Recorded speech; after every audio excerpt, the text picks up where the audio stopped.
Isn't that a beauty? Oh, hello there. My name is Sir Reginald Amachius 50,000th the Third, and I was just admiring my vast collection of oddities. Many people often ask me, Sir Reginald Amachius 50,000th the Third, how do you afford such a vast cavalcade of wonders? What do you do? And I always reply, work, that's for peasants. Also, I'm unemployed and crippling debt. You spend 4 years studying, getting a bachelor's degree. All the late nights, early mornings, difficult projects, all to graduate and find out that no company will even touch you. You see everyone around you getting employed, but not yourself. I mean, what's wrong with me? What's wrong with me? What's wrong with me?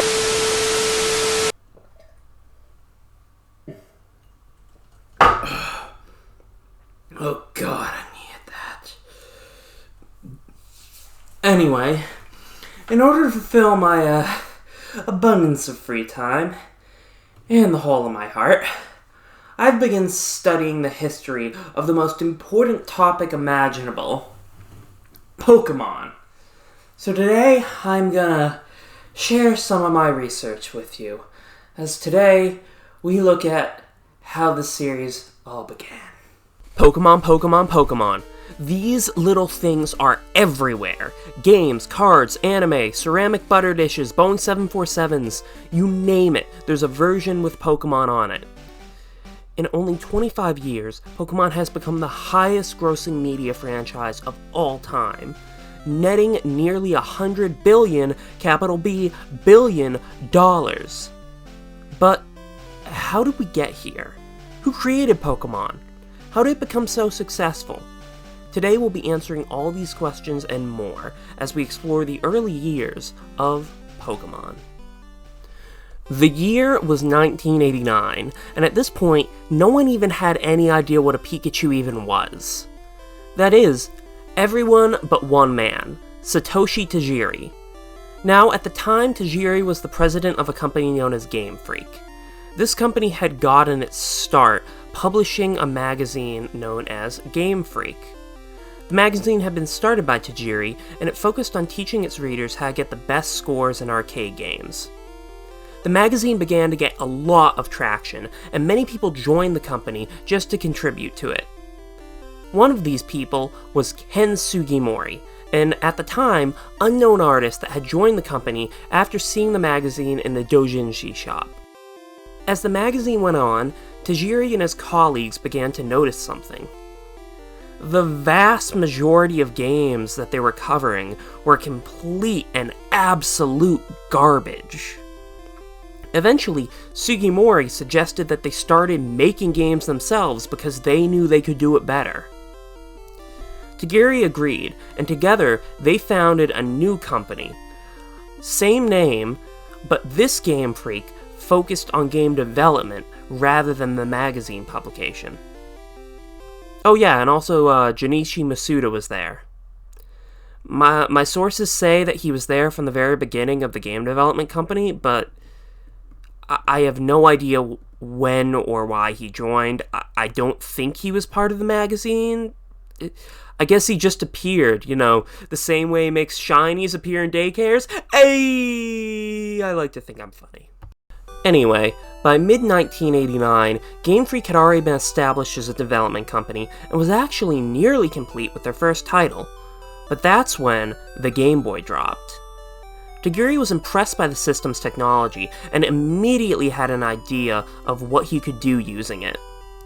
He remembered how much fun he used to have collecting bugs when he was a child, and thought of a game where players could collect and trade creatures using the system's link cable. Over the next few years, Game Freak would put out a string of successful titles. Eventually, they even started working directly with Nintendo, and making games featuring Mario and Yoshi. But Tajiri had never forgotten about his Game Boy idea. Development of this monster game had become the company's main focus, while the other titles were mainly produced just to give the company some extra profit. When they finally pitched the concept to Nintendo, they were outright rejected. This didn't deter Game Freak, though, and they would pitch the concept to Nintendo again several times, but with unfortunately the same result. However, their efforts weren't a complete failure, as one designer in Nintendo took a great interest to the project. His name was Shigeru Miyamoto. Miyamoto had made a name in the company after creating the Mario and Zelda series. He became a mentor of sorts for the young Game Freak designers, and with his assistance, they were able to convince Nintendo to both publish and help fund the game. But the development of this title was arduous, to say the least. At the time, it was an extremely ambitious game being developed by a rather inexperienced studio. Despite the challenges, though, many people on Game Freak's staff proved to be extremely talented. Sugimori created many of the iconic characters in Pokemon seen in the first game. His creations include Venusaur, Clefairy, Lapras, Gyarados, and the entire Gengar line. He was also the person tasked with illustrating all 151 Pokemon, in addition to creating the concept and promotional art. Masuda was the game's composer, and he created all the music and Pokemon cries for the game. At the time, his resources were very limited.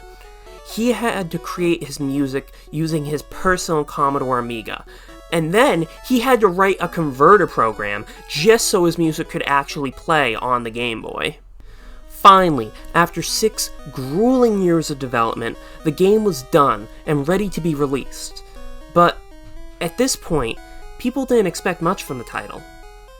Most of the public had already lost interest in the Game Boy, and the sales of the console had already stagnated. When the game came out, it was met with only modest sales. However, while most game sales take a nosedive soon after launch, Pokemon sales remained pretty consistent. Game Freak decided to capitalize on the game's small popularity. They began working with other companies to create a variety of Pokemon products. The Pokemon manga was created based off the games. Creatures Inc. designed the original Pokemon trading card game, and soon after, the game's base set of cards would be released in October of '96. Game Freak themselves put out an updated version of the game called Pokemon Blue. This new release included new sprites, bug patches, and various other small changes. It seems like all the difficulties Game Freak had over the past 6 years had begun to pay off, as Pokemon could now be considered a modest success. But how did Pokemon get from this small, kind of niche media franchise to the behemoth it is now?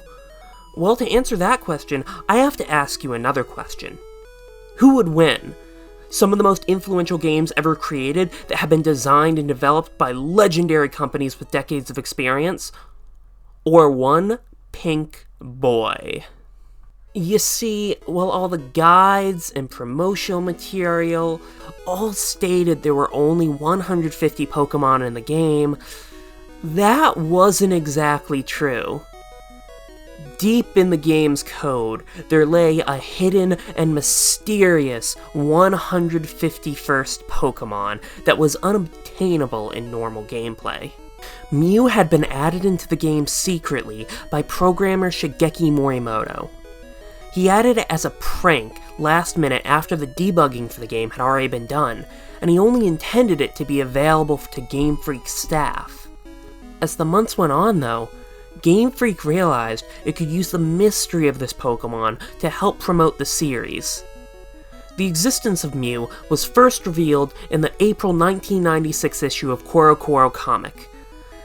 A contest was run, with the main prize being the chance to send your game cart into Game Freak so they could put a Mew on it.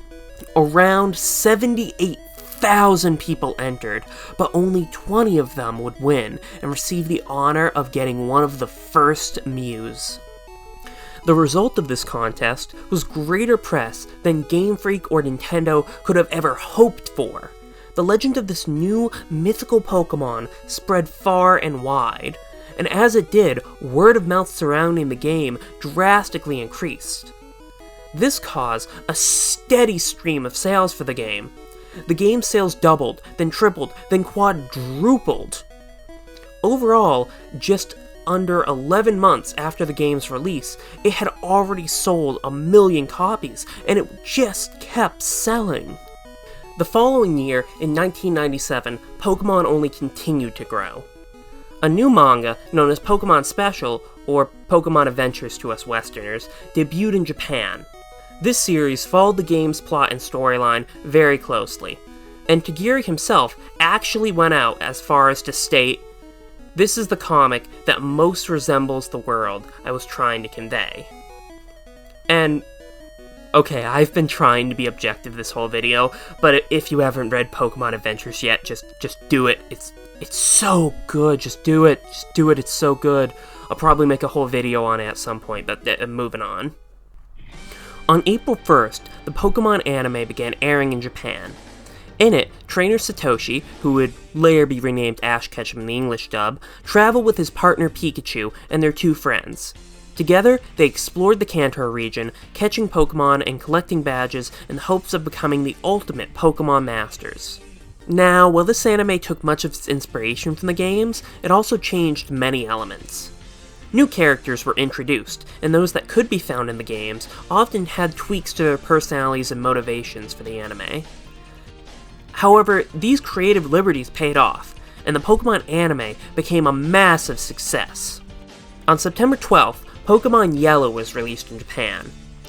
This was an enhanced version of the original Pokemon games, but several changes were made to make the game's story follow much closer to the anime. The most noticeable of these is the addition of a Pikachu that would follow the player around. There were also various other changes, such as Jesse and James being added, and the player being given the opportunity to catch all 3 starters. The real growth for Pokemon this month came from the series' English release. In early September, a dubbed version of the Pokemon anime was released to critical and commercial acclaim. Later that month, the games were finally brought over as Pokemon Red and Blue versions. All of these products became massive successes, and Pokemon became just as big in the West as it had been in Japan, if not bigger. The news media coined the term Pokmania to describe the massive cultural impact the series was having. Pokemon had evolved past a simple game series and had become a massively successful media empire. Everyone was looking forward to a full sequel to the original games, and Game Freak was happy to comply. They began working on a sequel that they hoped would be the ultimate Pokemon game, and would push the series farther than it had ever gone before. But that, my friends, is a story for another time. So that's the story of Pokemon. And you know, it kind of reminds me of where I am now. A group of people that didn't have anything, who no one thought much of, came together and created something truly special that brought joy to the lives of people around the world. You know, this kind of inspires me. Maybe I should apply to work at Pokemon. I mean, it seems like a great place to work. It'd be the perfect fit. Yeah, I'll apply there. What could go wrong? Well, back to my research.